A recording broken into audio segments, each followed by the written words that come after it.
Et puis, on va être de retour tout de suite après les informations. Un entretien, entre autres, avec Olivier Roy, professeur à l'Institut universitaire européen de Florence, où on va le retrouver, grand spécialiste de la réflexion autour des djihadistes. Et là, il y a un nouveau livre d'Olivier Roy qui paraît demain au Canada, extrêmement important comme réflexion. Ça s'intitule « Le djihad et la mort ». Et vous allez voir, il a son, comment dire, il a une opinion bien à lui sur le djihad. Le djihad, ou enfin le terrorisme qu'on appelle djihadiste, serait d'abord et avant tout une attitude de no future, comme on disait autrefois, de désir de mort que ces jeunes-là vivent. J'ai le privilège de joindre Olivier Roy qui est dans un studio à Florence, parce qu'il est professeur à l'Institut universitaire européen de Florence. Bonjour, Olivier Roy. Bonjour. Olivier Roy, votre plus récent livre paraît demain au Canada aux éditions du Seuil. Alors, ça tombait évidemment bien de vous parler aujourd'hui. On est au lendemain de cet anniversaire effroyable, celui des attentats de Paris. C'était le 13 novembre 2015. Et toutes ces tueries, parce que c'était pas les premières, il y avait eu Charlie Hebdo avant, puis il y aura Nice après. Tout ça a marqué les esprits, c'est certain. Il y a plusieurs chercheurs comme vous qui tentent de comprendre les motivations derrière ces actes. Mais votre réflexion à vous était commencée même avant ces tueries en France. Et votre livre... Oui, allô, vous êtes toujours là? Oui. Bon, oui. votre livre s'intitule le djihad et la mort. Et vous expliquez que le djihad aime la mort en ce moment, que c'est à la fois... On comprend à travers votre livre que c'est à la fois une force et une faiblesse pour ce mouvement. Oui, j'ai pris, en gros, tous les terroristes qui ont agi sur l'espace franco-belge depuis 20 ans, depuis 1995. Et il y a quand même un fait qui est frappant. Tous meurent. Soit ils se font sauter, soit ils attendent que la police vienne les tuer. Il n'y a pas de plan B. Ils essaient pas de s'enfuir. Donc, ma conclusion, c'est que le projet de la mort est précisément au cœur de leur projet individuel. C'est ça qu'ils cherchent d'emblée, cette radicalité absolue. Alors évidemment, on l'a bien vu avec l'attentat de Paris et de Bruxelles. On avait une équipe bien formée, bien soudée, assez professionnelle, et ils sont tous morts sauf un, Abdeslam, qui est en prison. Donc ça veut dire que, en gros, les meilleurs éléments djihadistes ne servent qu'une fois. Ouais. Ce qui, sur le long terme, n'est évidemment pas rationnel d'un point de vue militaire ou d'un point de vue professionnel, je dirais. Bon, d'où l'idée de force et faiblesse. C'est facile. En fait, ça facilite les choses de commettre des attentats spectaculaires quand on est prêt à y laisser sa vie. Mais à un moment donné, on s'autodétruit tranquillement aussi. On autodétruit le mouvement. Oui, et on le voit bien d'ailleurs depuis l'attentat du Bataclan, qui a évidemment frappé les imaginations. Les 3 autres attentats qui ont suivi en France ont été commis par des amateurs. L'attentat de Nice, il y a toute une dimension psychopathologique chez l'individu. L'assassinat du père Hamel, c'est 2 gars qui se sont rencontrés sur Internet. Et celui qui a tué les policiers à Magnanville, c'est un petit voyou local qui a manifestement voulu se venger, mais qui s'est réclamé de Daesh, du djihad international, parce que ça a donné une dimension à son acte, évidemment, sans commune mesure. Ouais, on pourrait mettre un peu dans la même catégorie les 2 attentats qui ont eu lieu il y a maintenant plus d'1 an là, au Canada, un peu du même type, là, des cas isolés avec une dimension psychopathologique, mais revendication un peu de dernière minute, en quelque sorte. Donc, des gens qui auraient plus en commun d'être, selon ce que vous dites, Olivier Roy, des nihilistes que des religieux.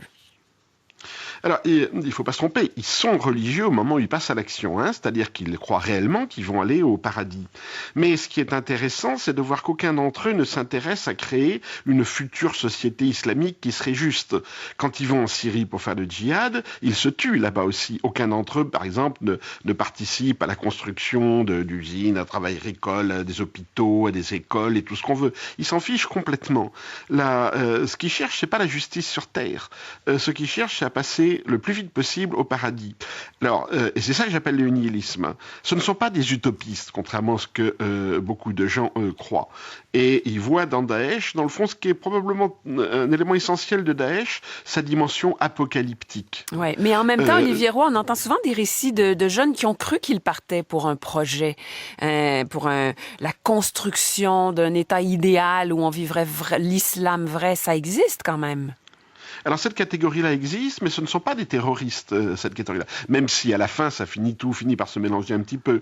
On a eu, surtout au début, en 2011, 2012, des jeunes, très souvent des couples avec enfants, qui sont allés en Syrie avec l'idée, justement, de participer à l'édification d'une société islamique juste. Et beaucoup d'entre eux, évidemment, ont été extrêmement déçus et tentent de revenir. Le problème, c'est que parmi ceux qui reviennent, il y a également des militants qui sont, eux, déterminés à commettre des attentats terroristes. Donc, on a du mal, je dirais, à trier ceux qui vont en Syrie sur la seule base de leur motivation personnelle. Ouais. Par contre, pour les terroristes, c'est évident. Hein, ils se font tuer. Et ils le savent.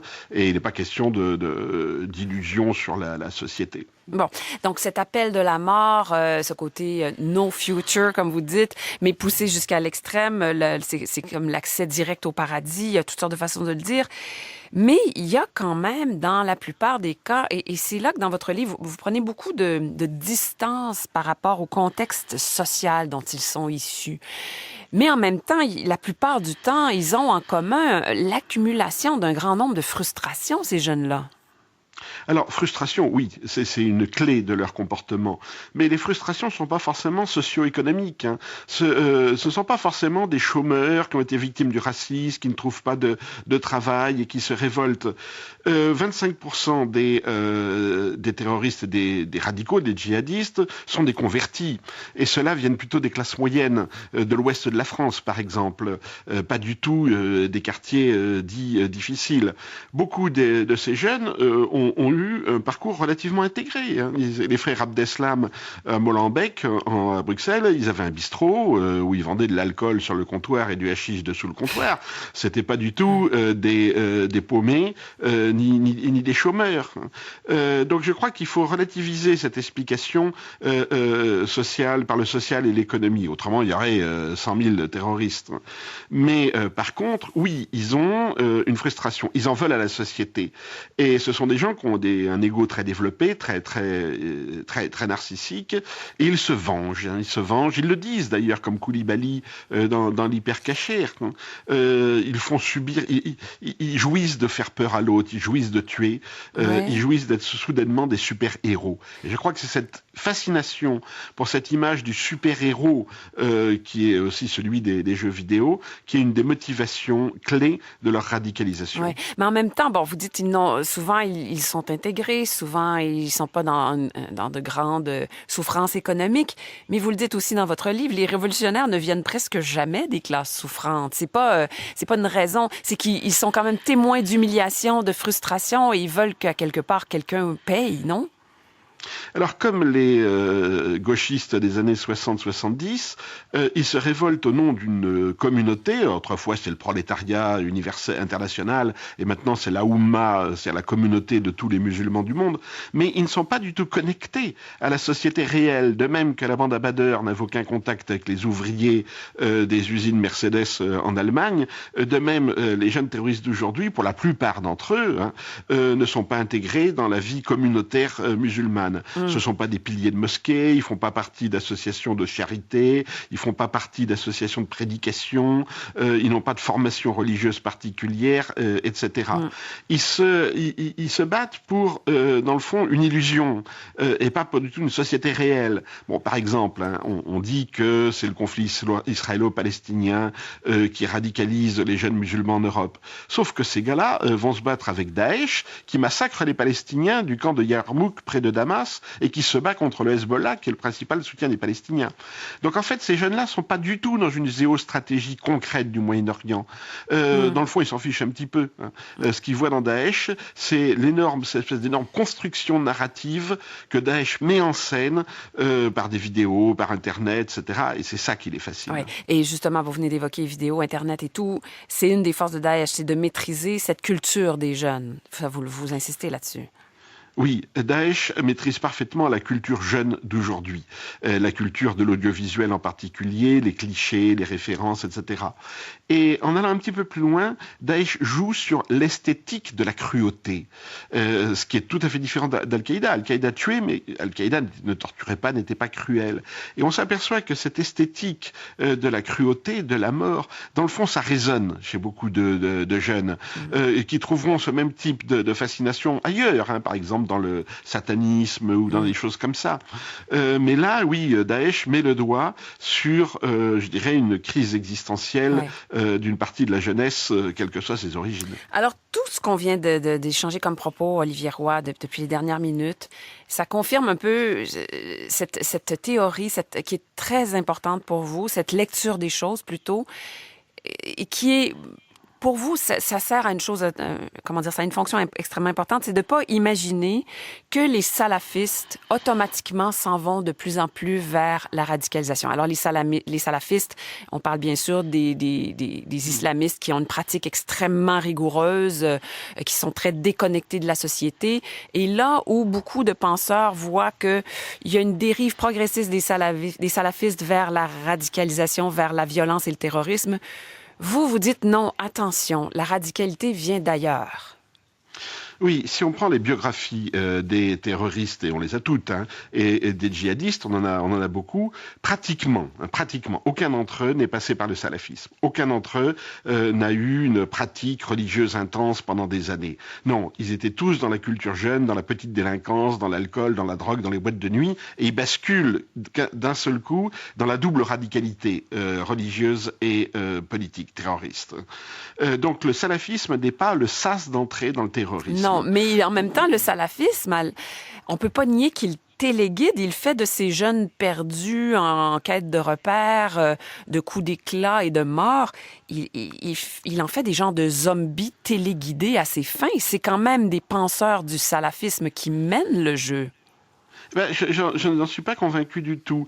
Le salafisme pose un problème de société. C'est-à-dire qu'ils organisent une sorte de sécession sociale à l'intérieur des sociétés européennes et de beaucoup de sociétés musulmanes d'ailleurs, en encourageant leurs membres à ne pas avoir d'interaction avec ceux qui ne font pas partie de la secte, et y compris les autres musulmans. Donc on a des gros problèmes de ghettoisation, de refus de serrer la main des femmes, de problèmes au travail, etc. Mais ce type de radicalisation religieuse ne débouche pas sur le terrorisme. Et là, je crois qu'on confond un petit peu la radicalité religieuse, qui peut être très très gênante, mais qui relève d'une logique théologique, d'une logique d'interprétation des Écritures, et puis la radicalité politique, qui elle relève d'une autre logique, d'une fascination là dans ce cas-là pour la mort. Mais il y a quand même... Oui, pardon, je vous laisse terminer. Oui, allez-y. Les salafis ne sont pas fascinés par la mort. Les salafis pensent que la vie sert à préparer son salut, comme beaucoup de gens dans toutes les religions révélées. Ils n'encouragent pas du tout le suicide, ils n'encouragent pas du tout les attaques suicides. Pour eux, c'est un péché. Ouais, mais il y a quand même une intersection où on apprend à un moment donné que des jeunes venus de nulle part, radicalisés très rapidement, parce que ça, c'est une caractéristique, ont été quand même influencés par des prêcheurs salafistes, sans que ceux-ci leur aient demandé de passer à l'action très clairement, ça on le sait pas en tout cas. Il y a quand même une intersection entre ce monde des jeunes radicaux sans repères et cette pensée extrêmement dogmatique, non? Il y a une petite intersection. Oui, bien sûr, les références religieuses de Daesh sont plus proches des salafis, bien entendu, que des libéraux. Mais je dirais le problème du salafisme, il n'est pas dans l'incitation à passer au terrorisme. Il est que le salafisme n'oppose pas un contre-discours crédible au radicalisme. Voilà, c'est ça le problème. Il y a une responsabilité, je dirais, sociale des salafistes. Ils peuvent se laver les mains en disant, vous voyez, ces petits gars, ils viennent pas de nos mosquées. C'est statistiquement vrai, en gros. Mais ça ne les absout pas de leur responsabilité sociale, qui est justement d'apporter un contre-discours au discours de la radicalité. Et là, c'est pas chez les salafis qu'on trouvera ce contre-discours. En tout cas, pour le moment. Parce que je pense que la crise met la pression sur les salafis, et d'ailleurs les autorités aussi, et l'opinion publique, les journalistes, etc., mettent la pression sur les salafis. Je pense que les salafis vont être obligés, enfin, soit de vraiment faire sécession, soit de effectivement prendre en compte une responsabilité civique. Oui. Alors, en terminant justement, Olivier Roy, ils ont peut-être des responsabilités à prendre, mais entre-temps, vous semblez pas croire beaucoup aux formules actuelles de déradicalisation. Qu'est-ce qui, à votre avis, serait la meilleure piste ou qu'est-ce qu'il faut éviter de faire, surtout quand on essaie de déradicaliser des jeunes? Alors aujourd'hui, on fait la radicalisation sur le mode d'alcoolique anonyme. Hein.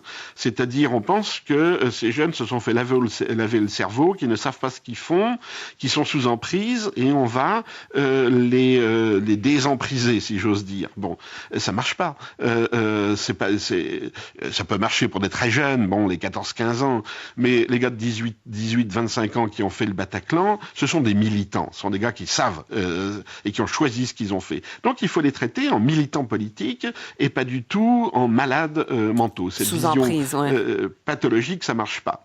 Et qu'est-ce qu'il faut faire? Il y a toutes les mesures de sécurité qu'on prend et qui sont légitimes et qui posent un problème par rapport à l'état de droit. Bon, ça c'est classique. Hein. Mais je crois qu'il y a quelque chose qu'on ne voit pas. Et en tout cas en France. En France, on réagit par une hyper-laïcisation. C'est-à-dire on expulse encore plus le religieux de l'espace public. Or le problème, c'est que plus on expulse le religieux de l'espace public, plus on le donne aux radicaux qui eux sont très très bien dans les marges. Les marges, ils connaissent, c'est leur monde. Et on ne laisse pas se développer un contre-discours qui serait celui d'un islam apaisé, d'un islam intégré et d'un islam visible. Parce que pour que ces jeunes aient d'autres modèles que le beau terroriste ténébreux, il faut qu'il y ait un islam visible dans l'espace public. Et tout ce qu'on fait aujourd'hui, c'est le chasser de l'espace public. Et votre pari, Olivier Roy, c'est que si on le laisse exister dans l'espace public, il va logiquement se moderniser de lui-même. Ah, c'est en train de se faire, hein, évidemment. Ouais. Oui, oui. Et surtout par les classes moyennes. Moi, je pense que le fond du problème, c'est l'évolution sociale, bien entendu. C'est pas une question théologique. La théologie, elle viendra après que les gens auraient, disons, adapté leur religiosité, leur manière d'être croyante au monde moderne. Et ça, c'est en train de se faire. Ouais. Alors qu'il y a beaucoup de gens qui réclament justement que l'islam se repense, qu'il y ait des rencontres, qu'on affirme haut et fort qu'il faut revenir à une interprétation plus pacifique des textes, du Coran, entre autres. Vous croyez qu'il ne faut pas demander ça, il ne faut pas attendre ça? Non, puis vous savez, toujours se méfier un peu des réformistes religieux. Luther et Calvin étaient des réformateurs. Hein. Est-ce que c'était des modérés? Bon, relisez un peu ce qu'ils ont écrit. Et il y avait une radicalité théologique. Mais on peut dire que Jean-Paul II était un modéré, par exemple, du côté du catholicisme. Ah oui. Oui, parce que l'Église catholique a mis, disons, en gros, un an depuis le syllabus en 1864, un siècle, pardon, pas un an, un siècle depuis le syllabus de 1864 jusqu'au Concile Vatican II un siècle plus tard, pour s'adapter théologiquement à la modernité. Mais dans la pratique, parce qu'il y a la pratique politique, l'Église s'était déjà adaptée à la minorité avant. Oui, mais il y a aussi, même du côté du monde musulman, il y a un imam général de la Belgique, je me rappelle pas exactement de son titre, mais qui appelle à une modernisation de la lecture des textes. Et il y a quand même une volonté d'une partie de la population musulmane. Alors maintenant, on commence à avoir des cadres intellectuels, si je peux dire. Je pense par exemple à Tariq Obrou, l'imam de Bordeaux, qui parle maintenant ouvertement de réforme religieuse. Bon, on voit des intellectuels apparaître sur le marché, mais il a fallu du temps parce que le problème, c'est que l'immigration musulmane en Europe, en tout cas, c'est d'abord une immigration de travail. C'est pas donc il y avait un manque, disons, de cadres intellectuels et de cadres religieux. Maintenant, avec les deuxième, troisième générations, on voit apparaître effectivement des intellectuels musulmans et des théologiens musulmans. Mais encore faut-il qu'il y ait une demande, hein, c'est-à-dire qu'il y a un intérêt pour ça. Et c'est pour ça qu'il faut et une écoute. Et c'est pour ça qu'il faut justement les laisser parler et laisser la religion, toutes les religions d'ailleurs, hein, bien présentes dans l'espace public. Oui, bien présentes et évoluer. Voilà.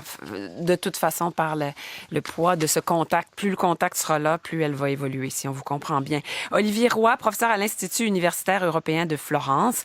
Merci beaucoup d'être allé en studio à Florence pour nous. Et je rappelle que Le Djihad et la mort, c'est votre livre le plus récent. Il paraît demain au Canada aux éditions du Seuil. Merci, Olivier Roy. Merci et au revoir. Au revoir.